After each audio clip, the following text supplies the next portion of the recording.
क्या आपने कभी गौर किया है, आपके हाथ में जो ये फ़ोन है, उसमें सैकड़ों दोस्त हैं। हज़ारों लोग आपको फ़ॉलो कर रहे हैं, दुनिया भर की खबरें एक क्लिक की दूरी पर हैं। लेकिन रात को जब आप ये फ़ोन नीचे रखते हैं, तो एक अजीब-सी बेचैनी क्यों महसूस होती है? वो खालीपन, वो अधूरापन, जो किसी भी नोटिफ़िकेशन से नहीं भरता। हम सब एक ऐसी भीड़ में दौड़ रहे हैं, जहाँ हर कोई कनेक्टेड होने का ढोंग कर रहा है। लेकिन हकीकत में हर कोई एक दूसरे से कटा हुआ है। आधुनिक दुनिया का यह अकेलापन कोई संयोग नहीं है, बल्कि यह एक बीमारी है। और महर्षि अष्टावक्र आज से हजारों साल पहले ही जान चुके थे कि यह अकेलापन क्यों आता है। वे कहते हैं, तुम जैसे जुड़ाव कह रहे हो, वो असल में एक जंजीर है। आज के इस वीडियो में हम अष्टावक्र गीता के उस दर्पण को देखेंगे, जिसमें आप अपना असली चेहरा देख पाएंगे। यह वीडियो सिर्फ सुनने के लिए नहीं, बल्कि खुद को पहचानने के लिए है। अगर आप उस भीड़ से बाहर निकलकर अपनी असली आजादी पाना चाहते हैं, तो इस सफर में मेरे साथ अंत तक बने रहिए। अष्टावक्र राज जनक से कहते हैं, हे राजन, तुम जो कुछ भी देख रहे हो, वो सब दृश्य है और तुम दृष्टा हो। आधुनिक अकेलापन इसलिए है क्योंकि हमने अपनी पहचान अपनी उपलब्धियों और सोशल इमेज से जोड़ ली है। आप जब ऑफिस में होते हैं तो आप एम्प्लॉय होते हैं, जब आप घर में होते हैं तो बेटा या पिता होते हैं। आप हर जगह कुछ ना कुछ होने की कोशिश कर रहे हैं। अष्टावक्र कहते हैं, तुमने कभी रुककर यह सोचा है कि जब तुम ये सारी भूमिकाएं उतार देते हो तो तुम क्या बचते हो? ज्यादातर लोगों के पास इस सवाल का कोई जवाब नहीं होता, और यही जवाब न होना अकेलेपन को जन्म देता है। क्योंकि जब आप यह नहीं जानते हैं कि आप कौन हैं, तो आप दुनिया से जुड़ाव मांगते हैं, ताकि आपको महसूस हो सके कि आप अस्तित्व में हैं। आप दूसरों के फीडबैक के भूखे हो जाते हैं। अगर कोई आपकी तारीफ कर दे तो आप खुश हो जाते हैं, कोई ना करे तो आप उदास हो जाते हैं। अष्टावक्र इसे अज्ञान कहते हैं। वे कहते हैं कि आप अपनी खुशी की चाबी दूसरों की जेब में डालकर घूम रहे हैं और फिर शिकायत कर रहे हैं कि आप अकेले हैं। सोशल मीडिया पर हम अपनी जिंदगी का एक दिखावा पेश करते हैं। हम एक ऐसी तस्वीर चुनते हैं जिसमें हम खुश दिखें। क्यों? क्योंकि हम चाहते हैं कि लोग हमें स्वीकार करें। अष्टावक्र के दर्शन में यह स्वीकार्यता की भूख ही सबसे बड़ी गुलामी है। आप अकेले हैं क्योंकि आप अंदर से खाली हैं। आप अंदर से खाली इसलिए हैं क्योंकि आपने खुद को कभी देखा ही नहीं। आप हमेशा बाहर की ओर भाग रहे हैं, नए गैजेट्स, नए लोग, नए अनुभव। महर्षि अष्टावक्र चेतावनी देते हैं कि जो बाहर की दुनिया में सुख खोज रहा है, वह असल में अपनी ही परछाई को पकड़ने के लिए दौड़ रहा है। परछाई कभी हाथ में आती है क्या? नहीं। इसलिए दौड़ते दौड़ते आप थक जाते हैं और फिर आता है गहरा, डरावना अकेलापन। अकेलापन खत्म करने का तरीका और लोगों से मिलना नहीं है, बल्कि खुद से मिलना है। अष्टावक्र गीता के चश्मे से देखें तो अकेलापन असल में एक अधूरेपन का एहसास है। आप अकेले तब महसूस करते हैं जब आपको लगता है कि आपकी खुशी के लिए किसी और का होना जरूरी है। यह एक भीख की तरह है। आप किसी से प्यार की भीख मांगते हैं तो किसी से स्वीकृति की भीख मांगते हैं। अष्टावक्र कहते हैं कि तुम जिसे अकेलापन कहते हो, वो तुम्हारी आसक्ति का दूसरा नाम है। जब आप किसी व्यक्ति, किसी स्थिति या किसी विचार से चिपक जाते हैं, तो आप अपना केंद्र खो देते हैं, और जब वो चीज नहीं मिलती तो आप अकेला महसूस करते हैं। यह अकेलापन आपको भीड़ में भी हो सकता है, क्योंकि आपका मन उस भीड़ में भी अपनी जरूरतों को पूरा करने के लिए भटक रहा है। इसके विपरीत अष्टावक्र जिस एकांत की बातें करते हैं, वह बाहर से अकेले होने का नाम नहीं है, वह भीतर से पूरे होने का नाम है। एकांत का अर्थ है अपने स्वयं के अस्तित्व में विश्राम करना। अष्टावक्र राज जनक से कहते हैं कि तुम अनंत हो, अविनाशी हो, जो कभी पैदा ही नहीं हुआ, वो भला अकेला कैसे हो सकता है? सोचकर देखिए, जब आप गहरी नींद में होते हैं, तब क्या आप अकेले होते हैं? नहीं। तब आप भी नहीं होते। तब केवल एक पूर्णता होती है। एकांत इसी पूर्णता का जागृत अनुभव है। जब आप यह जान लेते हैं कि आप शरीर नहीं, आप मन नहीं, बल्कि आप तो वो शुद्ध चेतना है जो इस पूरे ब्रह्मांड को देख रही है, तो आप कभी अकेले हो ही नहीं सकते। अष्टावक्र का सूत्र एकांत का अर्थ है चीजों के साथ जुड़े रहना लेकिन उनमें लिप्त न होना। आप भीड़ में हो, ऑफिस में या घर पर, अगर आप साक्षी भाव में हो तो आप भीड़ में भी एकांत का आनंद ले रहे हो। आधुनिक दुनिया अकेलेपन को एक समस्या मानती है। लोग आपको सुझाव देंगे, बाहर निकलो, दोस्तों से मिलो, पार्टी करो। लेकिन अष्टावक्र कहते हैं कि यह तो सिर्फ एक अफीम है जो आपके खालीपन के दर्द को कुछ देर के लिए शून्य कर देगी। अकेलेपन से भागना बंद करें। जब आप अकेले हों तो उस सन्नाटे से डरे नहीं। अष्टावक्र के दर्शन के अनुसार सन्नाटा ही वह जगह है जहां आप खुद से मिलते हैं। अकेलापन एक खाई है और एकांत एक समुद्र है। खाई में आप गिरते हैं, समुद्र में आप तैरते हैं। आप खाई से निकलकर समुद्र में कैसे प्रवेश कर सकते हैं? अष्टावक्र कहते हैं विचारों की छटनी करके।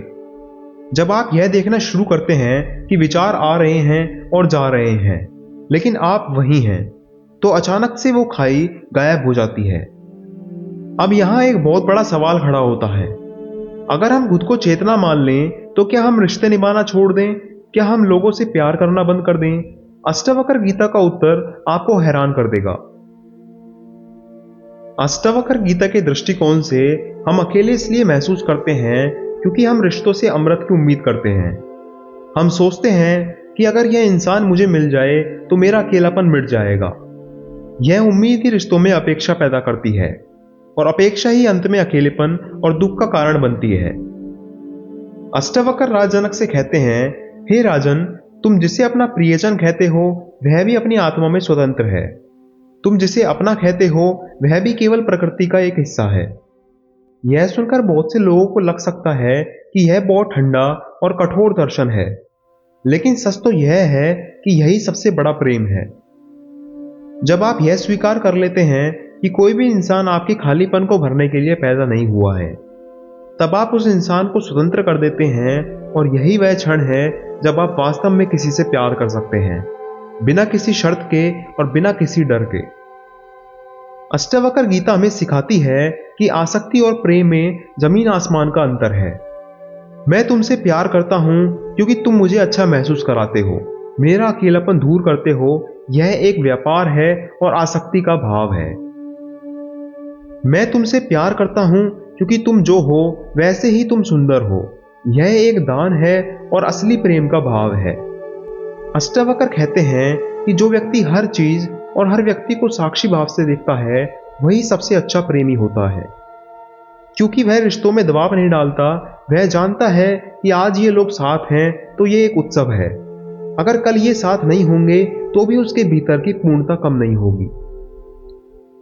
क्या आप समझ पा रहे हैं? जब आप रिश्तों पर निर्भर होना बंद कर देते हैं तब आप अकेले नहीं होते, तब आप स्वतंत्र होते हैं। आप दूसरों के साथ इसलिए नहीं जुड़ते कि आप अकेले हैं, बल्कि आप इसलिए जुड़ते हैं क्योंकि आपके पास बांटने के लिए आनंद है। आधुनिक युग में हमने अकेलेपन को अस्वीकृति का संकेत मान लिया है। हमें लगता है कि अगर हमें कोई कॉल नहीं कर रहा या हमारे पास वीकेंड पर करने को कुछ नहीं है तो हम फेल हो गए हैं। अष्टावक्र गीता कहती है कि यही सबसे बड़ी गलती है। आप तब अकेले होते हैं जब आप अपने मन की बड़बड़ाहट से उब जाते हैं। अष्टावक्र कहते हैं कि तुम्हारा मन ही तुम्हारा सबसे बड़ा दुश्मन है, जो तुम्हें हर वक्त दूसरों की तरफ खींचता रहता है। रिश्तों को निभाते समय भी अष्टावक्र एक सुपर पावर देते हैं, निरपेक्षता। इसका मतलब यह नहीं है कि आप हत्तर बन जाएं। इसका मतलब यह है कि आप परिस्थितियों के गुलाम ना बने। आप अपनी पत्नी, अपने बच्चों, अपने दोस्तों के लिए सब कुछ करें, लेकिन परिणाम को लेकर बेचैन ना हो। अष्टावक्र का मंत्र है कि संसार में रहो लेकिन संसार में डूबो मत। जैसे कमल का पत्ता पानी में रहता है पर पानी उसे गीला नहीं कर पाता। सुनने में यह सब बहुत सुंदर लगता है, लेकिन व्यवहार में क्या यह मुमकिन है कि हम रिश्तों के बीच रहें, दुख भी झेलें और फिर भी अकेलेपन का शिकार ना हो? अष्टावक्र गीता का पूरा दर्शन एक ही बिंदु पर आकर टिक जाता है, साक्षी भाव। साक्षी होने का मतलब है कि देखने वाला अर्थात दृष्टा बन जाना। आधुनिक दुनिया में हम हमेशा प्रतिक्रिया देते हैं। किसी ने कुछ कहा, हमने तुरंत गुस्सा किया। किसी ने फोटो लाइक नहीं की, हमने उदासी महसूस की। अष्टावक्र कहते हैं कि तुम क्यों इतनी जल्दी प्रतिक्रिया देते हो? क्या तुमने कभी रुककर सोचा है कि जो प्रतिक्रिया दे रहा है वह तुम नहीं, तुम्हारा मन है? साक्षी भाव का अभ्यास बहुत सरल है, लेकिन इसे लगातार करना पड़ता है। जब आप अपने ऑफिस के तनाव में हो या अपने अकेलेपन के खालीपन को महसूस कर रहे हो, तो बस एक कदम पीछे हटिए, अपने आप से कहिए कि मैं देख रहा हूं कि मुझे अकेलेपन का अनुभव हो रहा है। जैसे ही आप यह कहते हैं, एक दूरी पैदा हो जाती है। अब आप अकेलेपन को महसूस नहीं कर रहे, आप उसे देख रहे हैं, और जो देखता है वह उस अनुभव से प्रभावित नहीं होता। इसे अपने जीवन में कैसे उतारें? अष्टावक्र के अनुसार हर काम में 3 स्तर होते हैं: शरीर का स्तर, काम करना, खाना, चलना; मन का स्तर, सोचना, चिंता करना, खुशी महसूस करना; और चेतना का स्तर, जो इन दोनों को देख रहा है। आप काम तो मन और शरीर से कीजिए, लेकिन अपना ध्यान उस चेतना पर रखिए जो देख रही है। जब आप ट्रैफिक में फंसें और मन कहे कि कितना समय बर्बाद हो रहा है, तब उस विचार को मत पकड़िए, बस देखिए कि मन को कितनी जल्दी है। जब आप देखने वाले बन जाते हैं, तो वह जल्दबाजी और गुस्सा गायब हो जाता है। यही वो रहस्य है जिससे आप भीड़ में भी अकेले नहीं पड़ेंगे, क्योंकि आपने खुद को भीड़ से अलग कर लिया है। आप भीड़ का हिस्सा नहीं, बल्कि भीड़ के साक्षी बन गए हैं। अष्टावक्र कहते हैं कि अकेलापन तब तक रहता है जब तक आप यह मानते हैं कि आप शरीर हैं। शरीर तो हमेशा अकेला ही है। आप अपनी तकलीफ किसी दूसरे को नहीं दे सकते, आप अपनी भूख दूसरे को नहीं दे सकते।